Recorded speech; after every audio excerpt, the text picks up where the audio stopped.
नमस्कार, मी धनश्री. आपण पाहताय बाय माणूस विशेष डे विथ लीडर. आज आपण आलो आहे जुन्नर मतदारसंघातील महायुतीचे उमेदवार अतुल बेनके यांच्या घरी. पाणीदार आमदार म्हणून अतुल बेनके यांची ओळख आहे.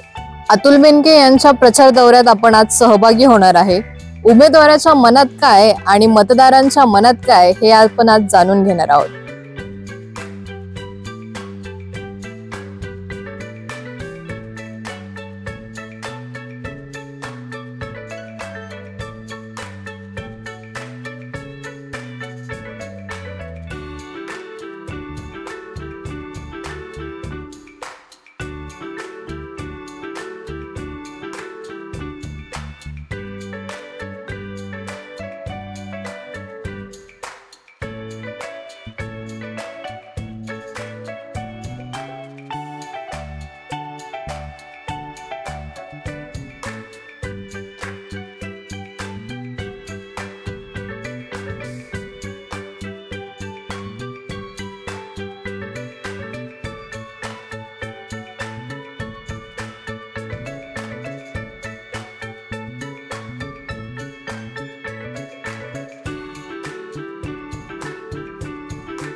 आता माझ्यासोबत महायुतीचे उमेदवार अतुलजी बेनके आहेत. तर आजचा दौरा कसा असणार आहे आणि तुमच्या भाषणात तुम्ही कोणते मुद्दे मांडणार आहात, काय सांगाल? आज विशेषतः माझा जुन्नर शहरामध्ये दौरा आहे आणि ती पायी यात्रा आहे.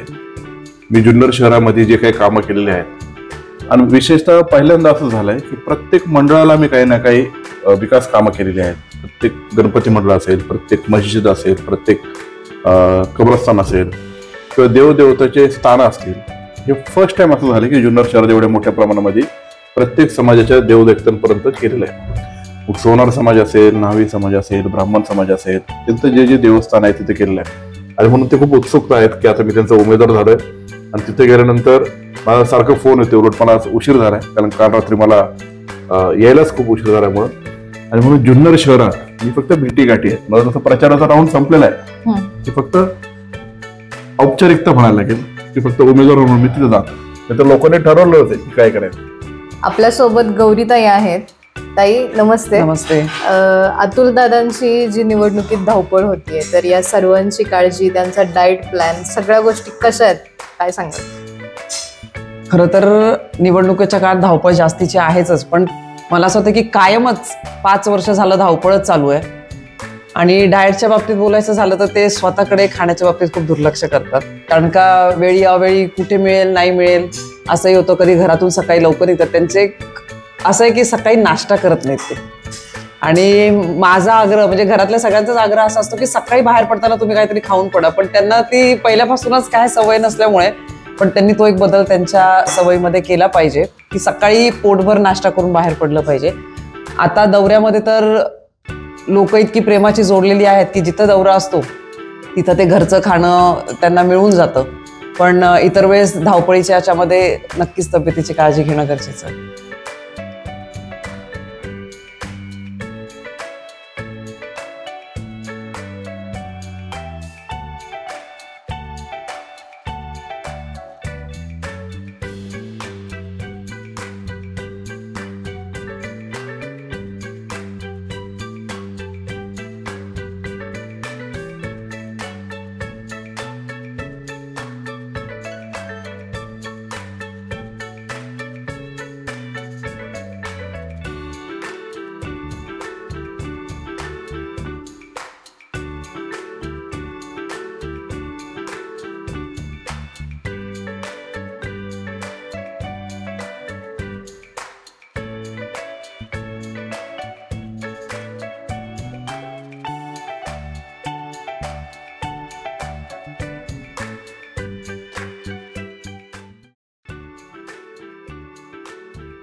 हॅलो हॅलो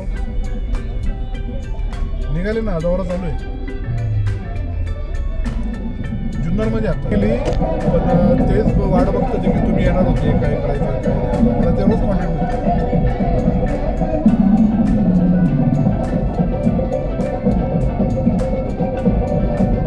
ते 3-4 जण आलते ना, ते म्हणजे आम्ही तुमच्याकडे थांबणार आहे, फक्त मकरंदला सांगा, मी त्याला घेऊन आलो.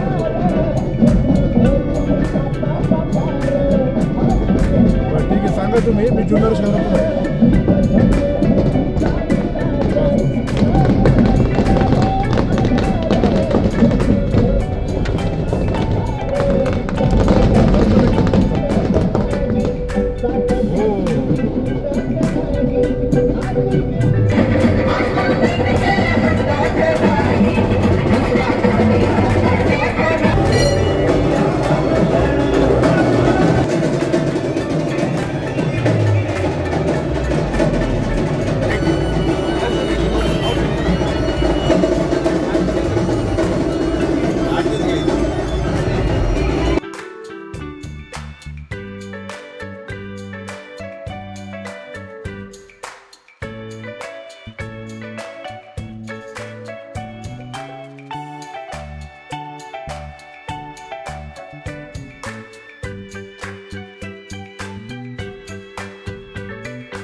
आपण आता अतुलदादा बेनके यांच्या दौऱ्यात सामील झालो आहे. अतुलजी बेनके माझ्यासोबत आहेत. कसा प्रतिसाद आहे मतदारांचा तुम्हाला? मतदारांचा अत्यंत उत्स्फूर्त असा प्रतिसाद आहे. मी ज्या ज्या गावात कोट्यवधीचे कामं केली तिथले लोक एकदम असं आतुर आहेत की माझं स्वागत करण्यासाठी, असं मला ते पाहायला मिळते. आणि पहिल्यांदा असं घडलं की महिलांची संख्या खूप मोठ्या प्रमाणात आहे माझं स्वागत करण्यासाठी, मला सपोर्ट करण्यासाठी. आणि दौऱ्यामध्ये उशीर होतो, पण उशीर 1, 2, 3 तासाचा होऊन सुद्धा त्याचं थांबून राहतात. याच्यातून मतदारांचा प्रतिसाद कळतो. एखाद्या गावात गेल्यानंतर आपण काय बोलतो त्याच्यापेक्षा मतदार त्याची प्रतिक्रिया कशी देतो, म्हणजे तो रिस्पॉन्ड कसा करतो किंवा तो इंटरॅक्ट करतो, त्याच्यातून कळतं की त्यांचा प्रतिसाद कसा आहे. आणि महिलांचं सबलीकरण गेले अनेक वर्ष आम्ही करत आहे. आम्ही गावोगावी जे गरीब महिला असतील त्यांच्या माध्यमातून पेपर बॅग्स बनवणे किंवा आम्ही सगळ्या ग्रामीण भागातल्या मुलींना आरोग्याविषयी मार्गदर्शन करतो आणि त्यांना सॅनिटरी नॅपकिनचं पण वाटप आमच्या संस्थेने केलेलं आहे. आणि म्हणून त्या महिलांचं एक वेगळं प्रेम भाऊ या नात्याने माझ्याकडे आहे. लाडकी बहीण योजना तर आत्ता आली, पण गेले 7-8 वर्षापासून या तालुक्यातल्या प्रत्येक गावातली जेव्हा महिला रक्षाबंधनच्या आदल्या दिवशी माझ्याकडे येतात, मला राखी बांधतात आणि आमच्या फॅमिलीबरोबर थोडासा टाइम स्पेंड करून हे आमचं घरगुती नातं डेव्हलप झाले. पण इलेक्शन येतात जातात, पण ह्या इलेक्शनमध्ये आमचा जो होमली टच आहे ना तो खूप मोठ्या प्रमाणात वाढलेला आहे. म्हणून प्रतिसाद अत्यंत उत्स्फूर्त आहे आणि केलेले कामं त्याच्याबद्दल लोक खूप समाधानी आहेत. दादा, पाणीदार आमदार म्हणून तुमची ओळख तालुक्यात आहे, पण कुठेतरी रोहित पवार येऊन आपल्या तालुक्यातलं पाणी पळू घेऊन जायचं पाहतात, त्याबद्दल काय सांगतात? या तालुक्यातलं पाण्याचं रक्षण आम्ही गेले 5 वर्ष केलेलं आहे. याच्यात कुठला राजकीय पक्षाचा असा वाद नाहीये, पण हा प्रांताचा वाद आहे. हा आपला जुन्नर आंबेगाव एका बाजूला आणि बाकीच्या खालच्या एका बाजूला. पण गेले 5 वर्ष आम्ही जुन्नर आंबेगावला कुठल्याच प्रकारे पाणी कमी पडून दिलेलं नाही. जेव्हा जेव्हा जे प्रसंग आले तेव्हा संघर्षाने मी आणि वळसे पाटील साहेब असं आता दटून उभं राहिलेलो आहे. आणि इथून पुढेही आम्ही लोकांना वचन दिले आणि आम्ही ते कटिबद्ध आहे. यदा कदाचित विकास कामाबद्दल प्लस मायनस होतील, पण पाणी मात्र या जुन्नर तालुक्यातला आम्ही कधीही सोडून देणार नाही आणि कोणी जरी पुढे आले, कोणी म्हणजे कोणीही, तरी आम्ही त्याच्यातून हटणार नाही. जे जुन्नरचं पाणी ते अबाधित राहील, त्यांचे जे मनसुबे आहेत ते आम्ही उधळून लावू, एवढं मात्र नक्कीच आम्ही सांगू. महायुतीतला बिघाड का थांबवता आला नाही वरिष्ठ पातळीवरती? आता कसं आहे, महायुतीमध्ये शिवसेना, भारतीय जनता पार्टी, राष्ट्रवादी, RPI आणि अजून इतर घटक पक्ष सर्व एकत्रित अशी युती झालेली आहे आणि ती युती होत असताना तिथले माजी आमदार शरददादा सोनवणे असतील किंवा आशाताई बुचके असतील, त्यांना महायुतीच्या वरिष्ठ नेत्यांनी सांगून सुद्धा त्यांना असं आमदार व्हायचं असेल आणि म्हणून ते काय ऐकायला तयार नव्हते. पण तरी सुद्धा भारतीय जनता पार्टी असेल तालुक्यातली, या तालुक्यातली शिवसेना असेल, ती महायुतीचा धर्म पाळत आहे. वैयक्तिक चाहते त्यांच्या माग आहेत. म्हणून दिसायला जरी बिघाडी दिसली असेल तरी युती या तालुक्यातली अत्यंत घट्ट आहे आणि ते आपल्याला मतदानाचं ते चित्र स्पष्ट आहे. देवराम लांडे हे आदिवासी जनतेचे आता सध्या कैवारी झालेत. कुठेतरी आदिवासी जनतेचा मतदानाचा आपल्यावर फरक पडलेला दिसतोय का? देवरामजी लांडे गेले 1-2 टर्म जिल्हा परिषद सदस्य होते. त्यांना जिल्हा परिषदेचा अध्यक्ष पण अजितदादा आणि माझ्या वडिलांनी केलं होतं आणि त्यांचे माझे पण अत्यंत घरगुती असे संबंध आहेत. आता एखादा उमेदवार उभा राहिल्यानंतर तर त्या समाजाची आपसुकच जराशी भावना असते की तो आपल्या समाजाचा आहे, म्हणून त्या समाजाच्या पाठीमागे त्याला उभं राहायला पाहिजे. पण मी जे काही आदिवासी भागात दौरा केलाय तर ते समाज बांधवांसाठी मी जे काही काम केलंय, कुकडेश्वर मंदिराचं असेल, कुकडेश्वर कारखान्याचं असेल, आदिवासी मुलामुलींचं वसतिगृह असेल, आदिवासी क्रांतिकाऱ्यांचं स्मारक असेल, अशा अनेक कामं पाण्याचं असतील, रस्त्याचे असतील, त्याच्या शिक्षणामध्ये असेल. त्याच्यामुळे त्या समाजाची भावना झालेली आहे की अतुल हा चांगलं काम करतोय आपल्या समाजासाठी. म्हणून देवराम लांडेंचे जे वैयक्तिक चाहते असतील ते त्यांच्याबरोबर राहतील आणि हा प्रत्येक मतदारांचा अधिकार आहे. पण आदिवासी विभागातून मतदानाची आमच्या प्रती जे काही मतदान होणार आहे त्याच्यात मात्र कमतरता होणार नाही असा माझा विश्वास आहे.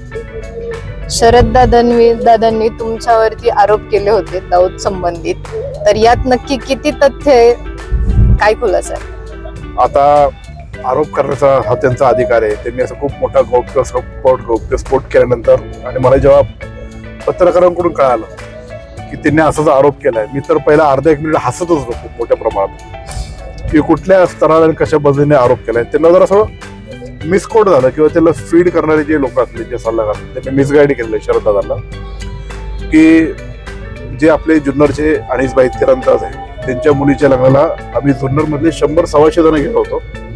सगळ्या पक्षाचे लोक होते आणि त्यांना असं सांगितलं की त्यांचे दाऊदचे जे भाऊ आहेत अनीस इब्राहिम त्यांच्या मुलीच्या लग्नाला गेलो, म्हणून त्यांचा गैरसमजूत झालेला प्रकार आहे. पण विशिष्ट लेवलला आरोप केल्यानंतर माझे जे काही फोटो भरून बदनामी करण्याचा प्रयत्न केला तर ते मला पोलीस स्टेशनकडून जाऊन ते स्टॉप करणं गरजेचं होतं. माझा खुलासा काय ते करणं गरजेचं होतं, म्हणून मी ते खुलासा केला. ते अनीस इब्राहिम नाही, ते अनीस तिरंदाज आहे. आणि तिथले बाकीच्या लोकांनी सांगितलं की आम्ही लग्नाला पण गेलो होतो. मग ते काय सगळे लोक दहशतवादी आहे का? असं नाही. म्हणून ठीक आहे, तो आता इन्सिडेंट घडला, पण त्यातून आम्ही खुलासा केला. त्याच्यावर काय फारसं भाष्य करणं योग्य राहील असं मला वाटत नाही. आम्ही प्रचारामध्ये सक्रिय आहोत. सर्वसामान्य जनतेने, मतदारांनी पुन्हा तुम्हालाच का निवडून द्यावं? ज्या जुन्नर तालुक्याची माझ्या वडिलांपासून आम्ही गेली 40 वर्ष या तालुक्यातल्या लोकांची सेवा करत आणि मी तर आमदार झाल्यापासून मी काय त्यांचा खूप मोठा नेता आहे किंवा ते माझे कार्यकर्ते अशा भावनेतून राहिलेलं नाही. मी एक सेवक म्हणून काम केलं आणि सर्वांना सामावून घेऊन काम केलंय. कुठल्याही जाती पक्षाचा जरी असला, कुठल्याही गटातटाचा जरी असला, तरी तो जर जुन्नरच्या आणि त्याच्या गावच्या हितासाठी जर मागणी करत असेल ते करण्याचं प्रामाणिकपणे काम केलेलं आहे. आणि अर्थातच ते काम मला अजितदादांच्या पाठिंब्याशिवाय शक्य झालं नसतं. म्हणून मी जे काय पुढे गेलेलो आहे तो लोकांचं प्रेम, एक सेवा करणारा माणूस म्हणून माझ्या प्रती जे आहेत. आणि मीही सगळीकडे आवाहन करतो की मला कुठल्याही प्रतिस्पर्धींना आव्हान द्यायचं नाही किंवा त्यांचंही आव्हान मला नाहीये. माझी कोणाशी स्पर्धा पण नाहीये, मला कोणाला हरवायचं पण नाहीये. मला फक्त सेवा करायची आणि ते सेवेच्या माध्यमातून पुढे जायचे आणि जुन्नर तालुका आणि तिथले लोक सर्वांगीण विकासासाठी आपल्या भविष्यातलं जे रोजगार उपलब्ध करून द्यायचं आहे त्यासाठी मी जो पर्यटन आराखडा तयार केला आहे. आम्ही उत्तूर परिसरामध्ये जे डोंबरवाडी गाव आहे तिथे एक फूड प्रोसेसिंग पार्क उभं करतोय. त्याला प्रथम मान्यता गव्हर्नमेंटने दिलेली आहे. ते उभं करण्यासाठी जे काय मी रोजगार उपलब्ध करू, स्थानिक पातळीवरचे कृषी पदवीधर उद्योजक बनतील ते करण्यासाठी क्रीडा संकुलचं काम आम्ही उभं करतोय. मी महाराष्ट्र कबड्डी असोसिएशनचा अध्यक्ष आहे, जुन्नर तालुका क्रिकेट असोसिएशनचा अध्यक्ष आहे. आम्ही अशा अनेक खेळाडू ग्रामीणमध्ये घडवलेले आहेत आणि त्या क्रीडा संकुलमध्ये पण अनेक खेळाडू आम्ही चांगल्या पद्धतीने घडवत आहे आणि म्हणून असं एक विजन घेऊन आम्ही पुढे चाललोय. पर्यटनाचं मी जे DPR तुम्हाला सांगितलं तर आम्ही ऐतिहासिक सर्किट, धार्मिक सर्किट, नैसर्गिक सर्किट आणि साहसी खेळाचं सर्किट त्या सर्किट्समध्ये आम्ही डेव्हलपमेंट करतोय. आता मी मांजरण्याच्या येतो जे साहसी सर्किटमध्ये माउंटेनरिंग इन्स्टिट्यूट उभे करतोय.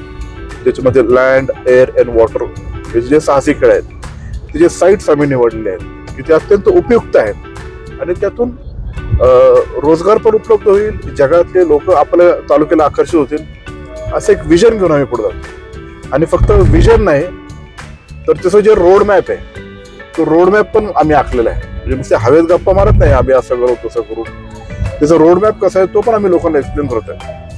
म्हणून ह्या तालुक्याला वैभव संपन्नतेच्या दिशेने जे वल्लभशेठ बेनकेंनी नेलं, जे मी गेले 5 वर्ष करतोय आणि ती जी आखणी करून पुढे जाते त्याच्यामुळे लोक हे मला पसंत करतील आणि लोकांना जुन्नरचं भवितव्य बघायचंय. बाकीच्या सगळ्या गोष्टी ज्या चालल्यात त्याच्यामध्ये त्यांना खूप इंटरेस्ट आहे असं मला वाटत नाही. पुढे चांगल्या मार्गाने काम करणार एक मी व्यक्तिमत्व आहे आणि त्याच दृष्टिकोनातून मी काम करत राहील.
अतुल अमोल जोडीबद्दल वक्तव्य आणि त्यावरती दिलेलं जयंत पाटलांनी उत्तर याची चर्चा खूप होते, त्याबद्दल काय सांगा? विशेषतः मी जेव्हा राष्ट्रवादी काँग्रेस पक्ष घड्याळ अजितदादा पवार यांचं नेतृत्व स्वीकारून गेले वर्षभरापासून सुरुवात केली, तेव्हा लोकसभेच्या निवडणुकीला मी शिवाजीदादा आढळराव पाटील यांचं काम केलं. पण लोकांच्या मनातली भावना एक वेगळी होती. एक जुन्नर तालुक्यातला सुपुत्र म्हणून अमोल कोल्हेंच्या पाठीमागे ठामपणे उभं राहण्याचं पसंत त्यांनी केलं. आणि त्या अजून वेगळे कारणं पण आहे की झालेल्या राजकारणाची स्थिती तर लोकांना आवडली नाही, किंवा नेमकी त्यावेळेसचे केंद्र सरकारची कांद्याच्या बाबतीत प्रश्न असेल, किंवा असं एक चुकीचं नॅरेटिव्ह सेट केलं की आरक्षण जाणार आहे, संविधान बदलणार आहे, मुस्लिम लोकांना असुरक्षित वाटू लागलं. अशा सगळ्या घडामोडी घडल्या आणि अमोल कोल्हे निवडून आले.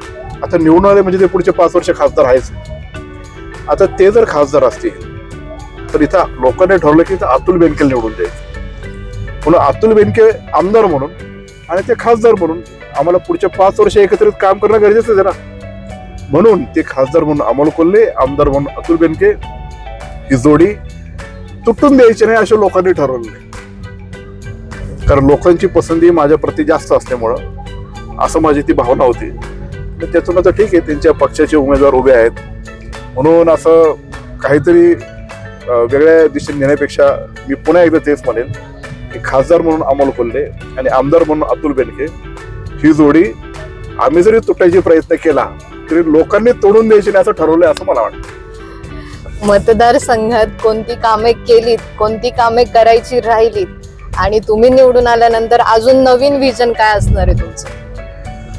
आता या मतदारसंघामध्ये आम्ही प्रत्येक गावापर्यंत कोट्यावधीचे कामं केलेली आहेत. या मतदारसंघामध्ये सगळ्या गावांमध्ये पाणी पुरवठ्याच्या मोठ्या स्कीम्स नवीन डेव्हलप केल्या की जे पुढचे 30-40 वर्ष त्या गावाला पाणी पुरवठा करतील. आम्ही सौर ऊर्जा प्रकल्प उभं करण्याचं काम हाती घेतलं की जेणेकरून दिवसा लाईट जी शेतकऱ्याला पाहिजे ती उपलब्ध होईल. आम्ही पर्यटनाच्या माध्यमातून शिवनेरी किल्ला बऱ्यापैकी चांगला विकसित केलाय आणि ते पुढेही करत राहणार आहोत.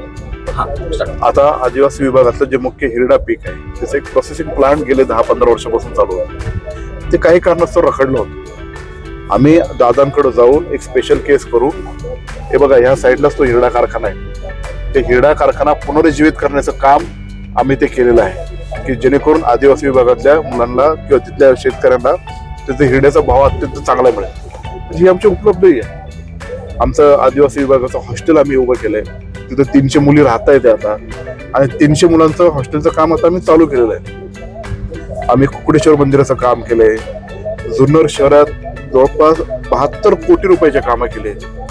सगळे मंदिरं, प्रत्येक जाती धर्मातले देवस्थानं, प्रत्येक मुस्लिम समाजाचं मद्रसा, मस्जिद, कब्रस्तान त्याचं पुनर्निर्माण करणं, संरक्षण करणं, जतन करणे, उभारणी करणे असं आम्ही काम केलेलं आहे.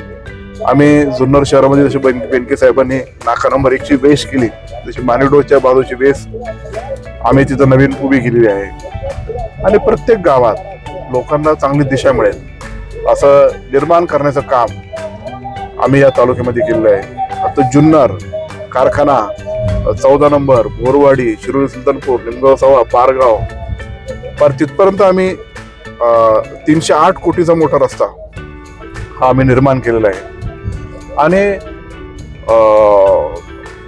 आपल्या तालुक्यातला तो छत्रपती शिवाजी महाराजांचा जन्म झाला तालुक्यात, त्याच मातीत आपल्या सगळ्यांचा जन्म झालाय. ही खूप अभिमानाची गोष्ट आहे. पण ते अभिमानापुरती न राहता फक्त शिवभक्त किंवा शिवनेरीचे शिलेदार न म्हणता वल्लभशेठ बेनके साहेबांनी आणि त्यानंतर मी ह्या महाराष्ट्रातला एकमेव किल्ला असा आहे तो आपला छत्रपती शिवाजी महाराजांचं जन्मस्थान शिवनेरी किल्ला मॉडेल फोर्ट म्हणून आम्ही क्रिएट केलेला आहे.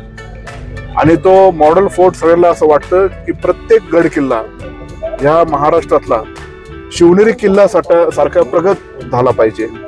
आणि ते करण्यामध्ये आम्ही यश प्राप्त केलेलं आहे. एवढंच नाही तर त्याची प्रगती आम्ही एवढी चांगली केलेली आहे की युनेस्कोच्या यादीत शिवनेरी किल्ल्याचा समाविष्ट झाला, याचा आम्हाला आनंद आहे. जगाचं फंडिंग युनेस्को संस्थेच्या माध्यमातून शिवनेरी किल्ल्याच्या प्रती येणार आहे.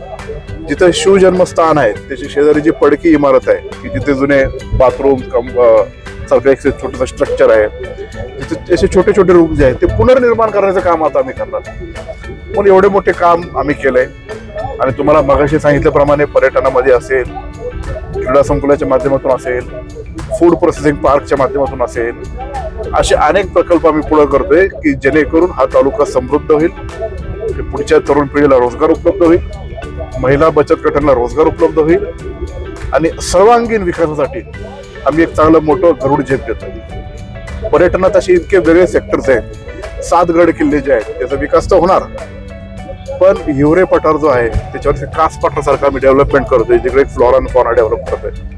येडगाव धरणाच्या शेजारी यशवंतराव चव्हाण पर्यटन प्रकल्प डेव्हलप करतो, जो पाईपलाईन मध्ये आता अप्रोच रोड वगैरे काम केलंय. कैलासनगर इथं जुनं अलेक्झांडर गिब्सन पार्क आहे, बोटॅनिकल गार्डन, ते आम्ही डेव्हलप करायला घेतलंय.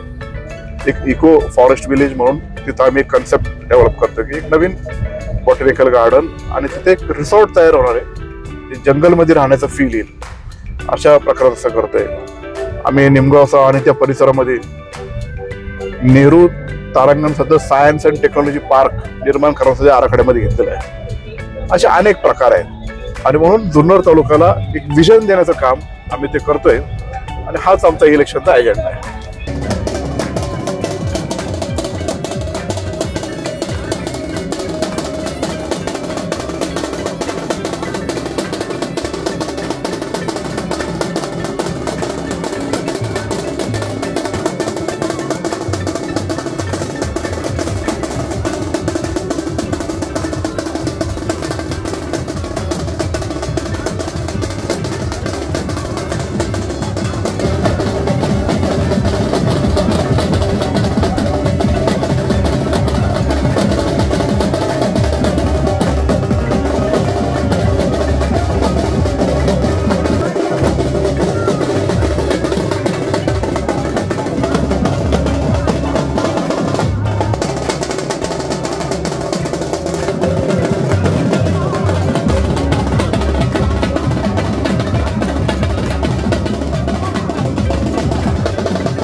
जोर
सर्व धर्म समूह सबका साथ सबका विकास सबका विश्वास।